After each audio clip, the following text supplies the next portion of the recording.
ছাড়া মোটরসাইকেল যা আছে একদম পৌঁছে যেতাম।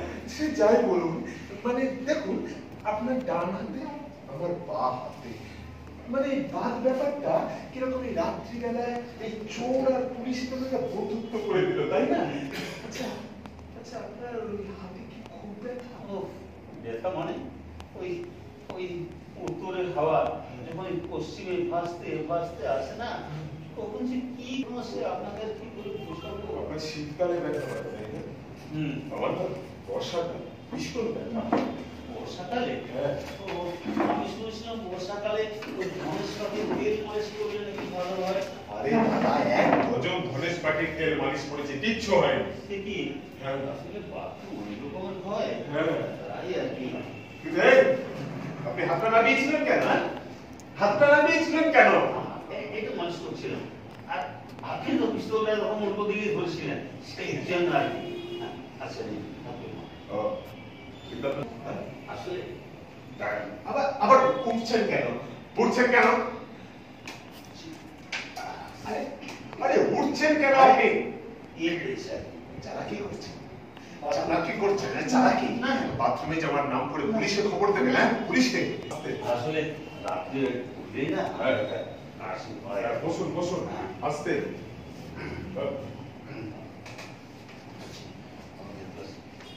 হ্যাঁ দিচ্ছি। মানে লোকগুলো বয়স্ক লোককে একা রেখে সবাই এদিক ওদিক শব্দ হয়েছে। বুঝি না কেমন এদের ধারা।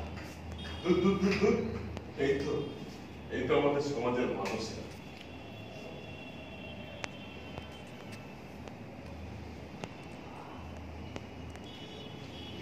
ঠিক আছে,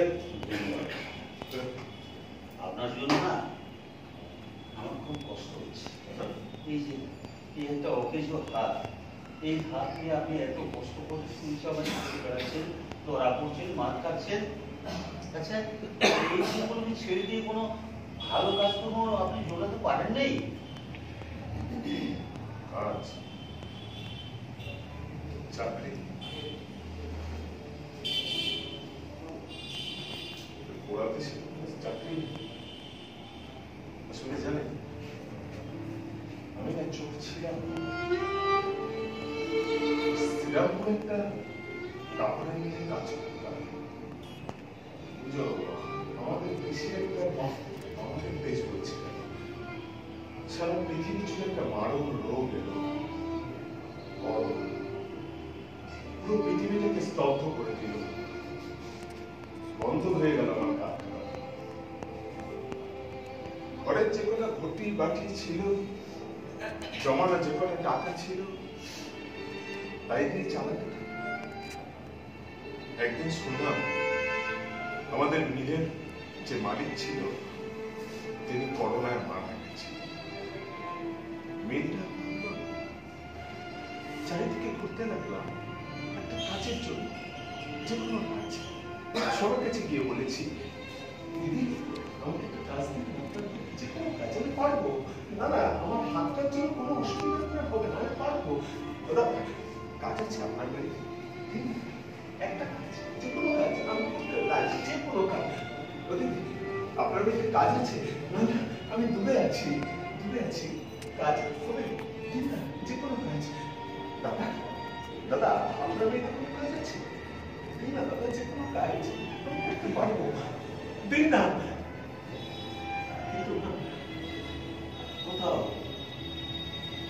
কোনো কাজ পাইনি।